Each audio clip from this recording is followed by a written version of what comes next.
Alright, this is Tomb of the Burning Heart. I want to show you how to do Tomb of the Burning Heart, which requires 4 people, but can be done with your character and your bank character on your banking account with 2 hirelings.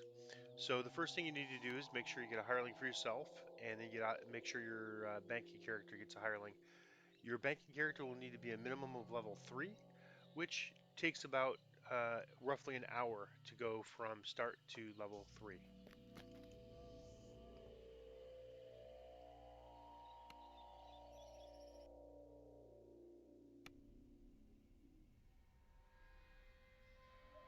All right, you're not going to do much with your banking character, so just make sure he summons his hireling and then stays at the front. And then with yourself and your hireling, you just want to go forward. And this next chamber is an ambush with some undead.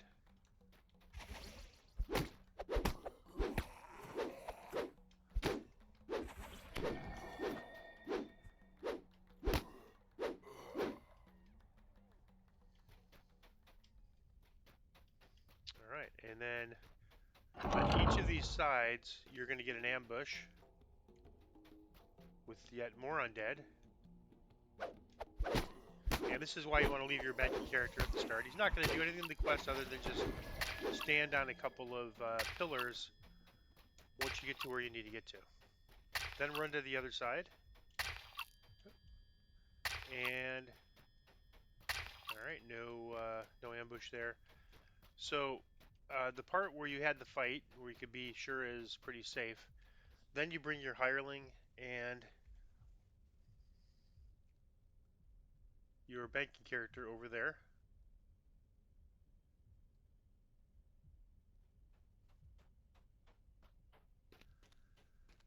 All right, have your banking character stand at a lever, call the hireling over, and then have him stand his ground. Then you have your banking character stand on the other platform there, and you can see that the lights.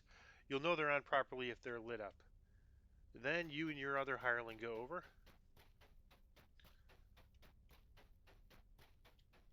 and same thing. You go to one of these spots um, with the runes, and then call your hireling, have him stand his ground.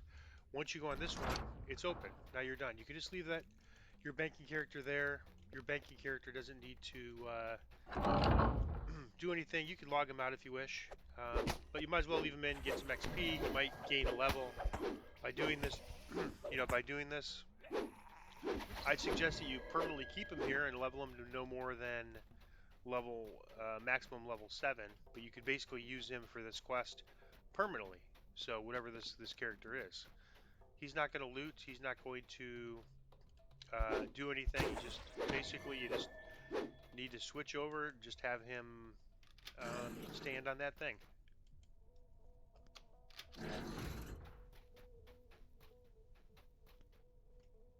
This is the most challenging quest in the chain.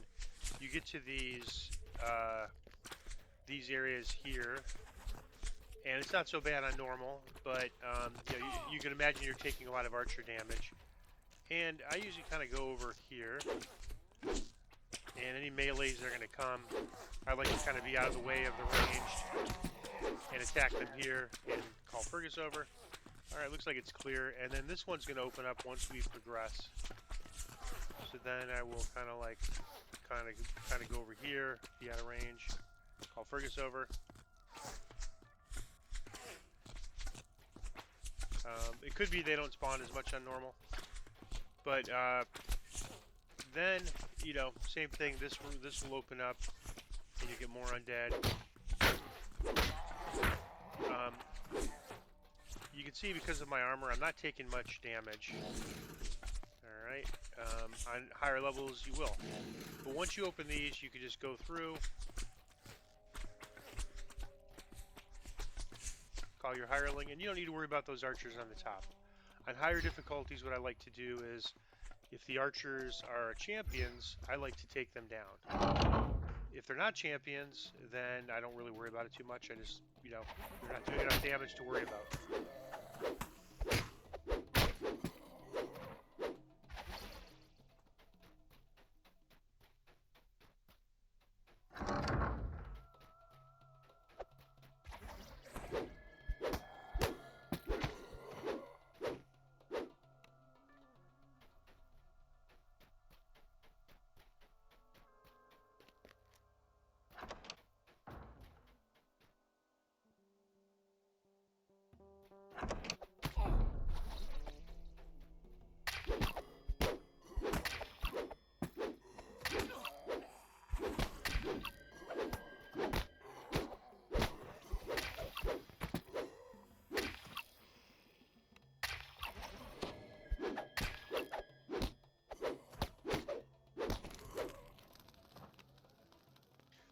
if you look on the map, you can see it's starting to create a circle. The idea is that you'd have two people on this side clearing this side and two people on this side clearing this side, and they'd meet in the middle, which is the next room. So you want to make sure that once you get here, you go to the next room and then you proceed north. You don't keep going east because you'll just be running in a circle, and you don't need to clear any of those rooms. You can just, there's no requirement that you clear them. You can just go straight north at this point. So you pull this lever. Look on the map. So now you want to go north to proceed. If you proceed east, then you'll just be going back in a circle, and you meet back where your other you'll meet back at a fence because now that fence is closed. All right, let me get my boots on.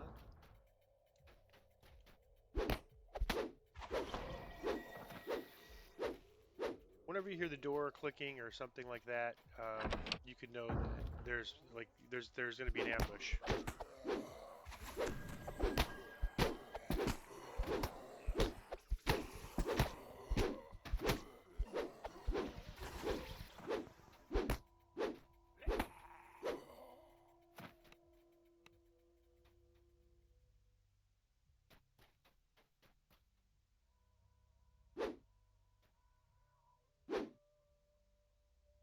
Again, you want to head north, and you're going to get to another room. This room is a little tougher than the other. I'm not quite sure what makes it tougher, but it always feels a lot tougher.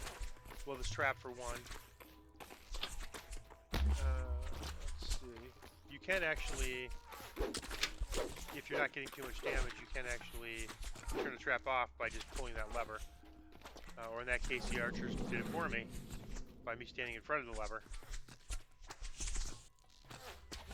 Alright. You don't want to proceed too far because these things will eat you up. And of course, if there's a champion, usually what I want to do is kill the champion archers first. If they're not a champion, I leave them alone. But on Reaper difficulty, it's champions hit pretty hard.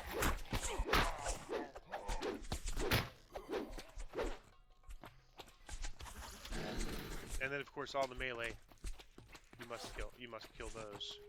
All right, now we're here to the end fight, and once you get here, it's easy. Like unlike most fights, there's a bunch of guardians and a boss. In this one, there's just a boss. So if you get this far, it's a guaranteed success because this guy doesn't really do much damage.